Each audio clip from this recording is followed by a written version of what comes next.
and truth for their family in any country, in any state, is being attacked now by this corporate machine of lies and bullshit.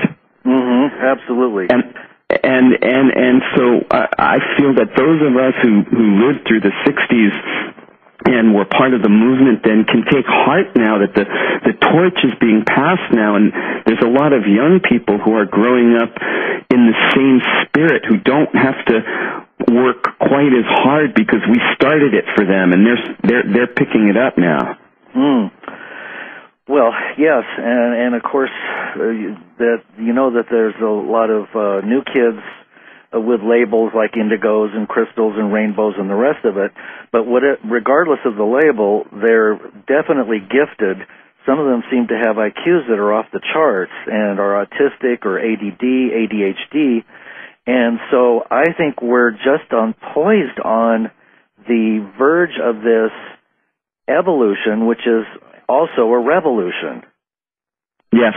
Yeah, the kids are amazing, and it's so inspiring to really feel that despite the strange changes of our political scene, which, like I said in my recent newsletter, in the 1960s when we dropped acid and read underground comic books like the Freak Brothers and Zap Comics by Robert Crumb, we couldn't have imagined in our wildest radical dreams that normal daily reality in the year 2011 could have become this warped. Yeah.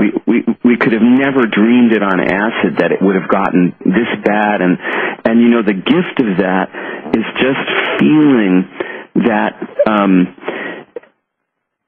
the children that are coming in and the young people that are coming along already sense, already feel, already know that they don't even have to participate in that kind of existence anymore.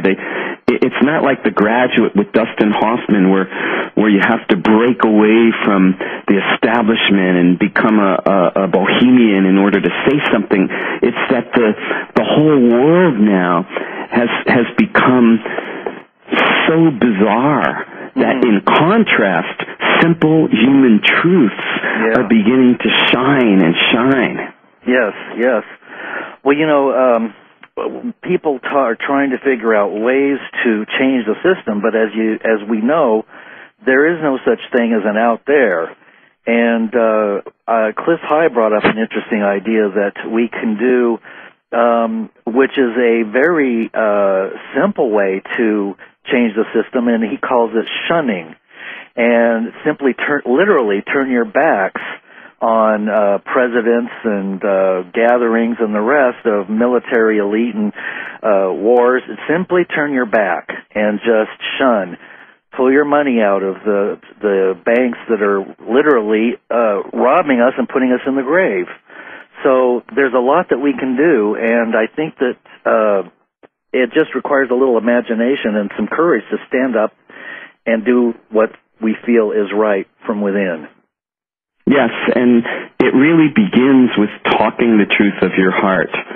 And if you can talk with your husband, with your wife, with your children, with your parents, with your friends, with your neighbors, it begins on a very grassroots level.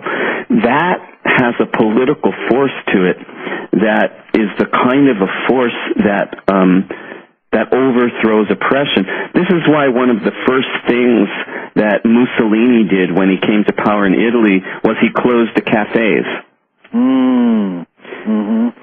And we're all in cafes of the mind now. We have the Internet. The Internet is one big cafe. And you could say whatever the hell you want to say on the Internet. And yeah, that means there's a lot of crap, and you have to wade through a lot of stuff that's not at all interesting to you. But at the same time, I got to shun President Obama in my newsletter. I got to turn my back on him in front of my readership, and it was a choice I made very consciously because I had a lot of hope when Obama ran for office that he might actually be able to really do some of the things he said he was going to do in his campaign promises. I wasn't expecting it to happen, though, because I knew that he was pro-war and pro-nuclear power, and both of those things were very much warning signs for me. But when I finally saw this movie Inside Job a couple weeks ago, I decided I could no longer remain silent on the web, and I had to, the thousands of readers I have all over the world, I had to stand up in front of them and basically say exactly what I felt. Well, and it's well said, too.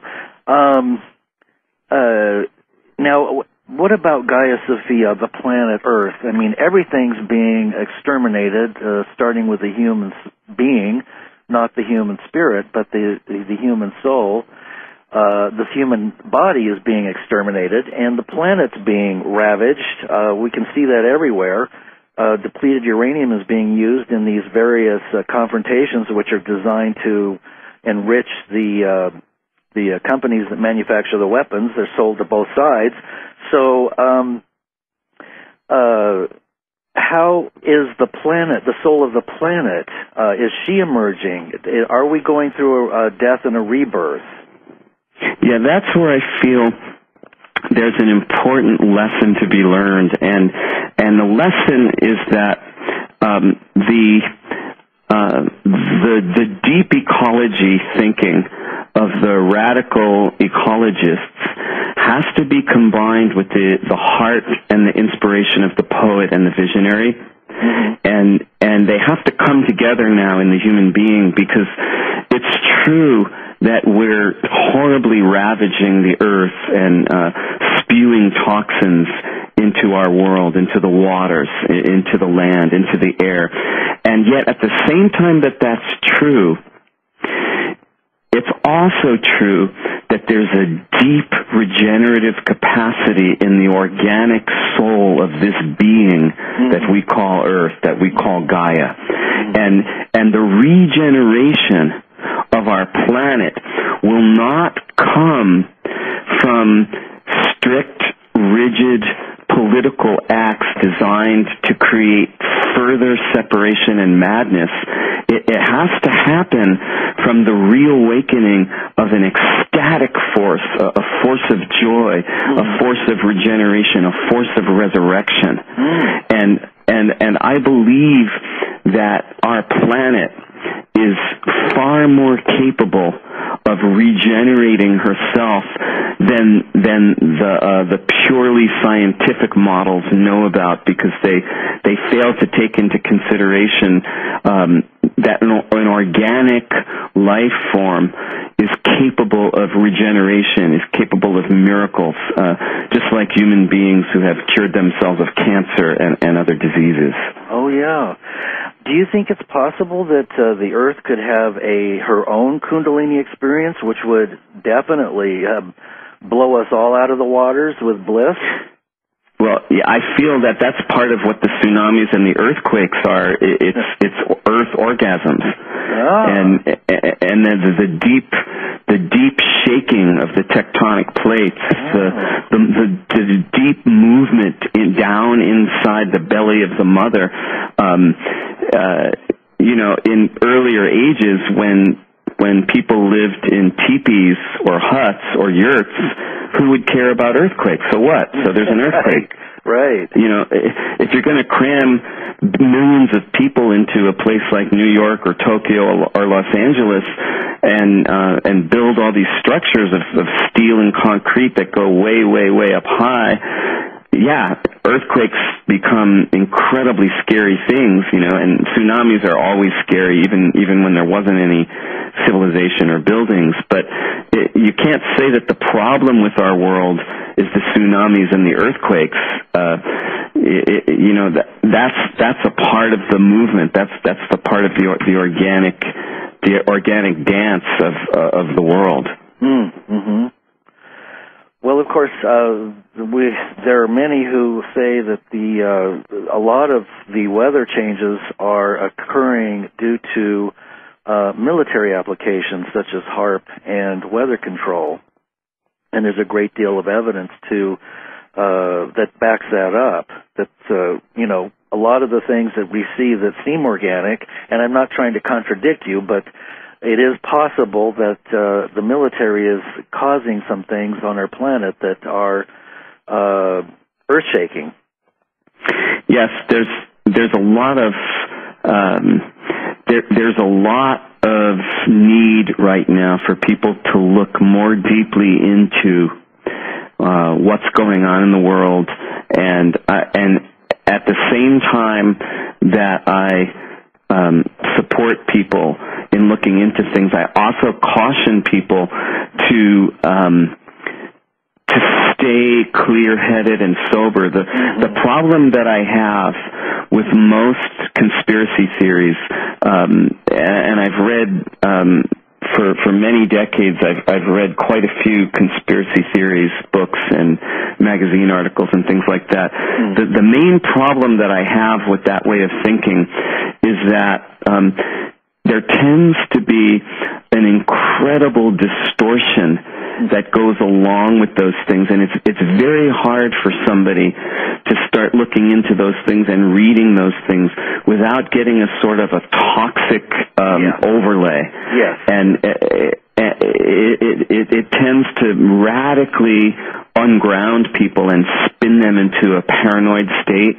Yes. And it's very difficult from that state to really sort out the objective clarity as to what might be the truth in any of those theories versus what the hype is and how the paranoia makes it. Yes, very well said. Yeah, I agree with you. I've had to back off, way off on all of that, and basically go into the garden and commune with, the hillside. Yeah. Go on. Yeah, and I've come to that point many times, not even just with the conspiracy material, but even just with politics. I've been a student of radical politics for 40 years. I was lucky enough to have a community college Marxist professor, a revisionist professor of history, when I was about 20 years old in Bridgeport, Connecticut. Mm-hmm. And he taught me a lot of the stuff that I learned, once again, later from Howard Zinn and the People's History of the United States. Mm-hmm. And I really saw that when you look through the history of the United States, it's always been this way. It hasn't really gotten a whole lot worse. It's just that there are cycles of repression and totalitarianism and distortion in this country and anti-immigration and corruption. And then there are cycles where a lot of that stuff washes away and eases back, and the situation shifts.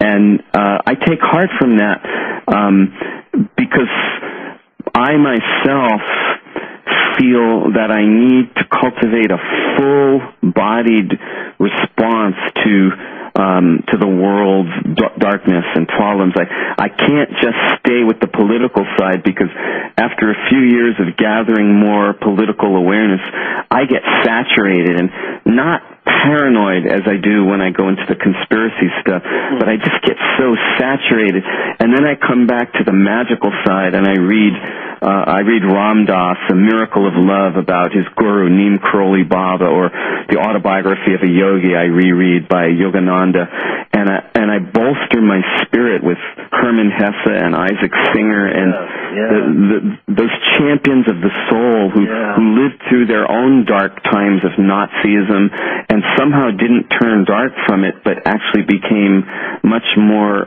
loving, really champions of the light. And so for myself,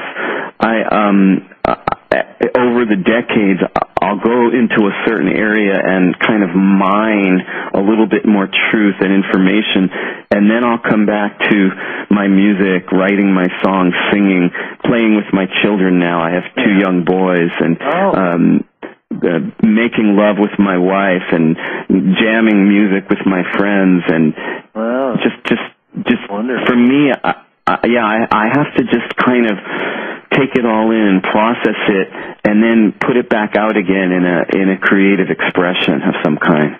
Yeah, that's beautiful. It really is.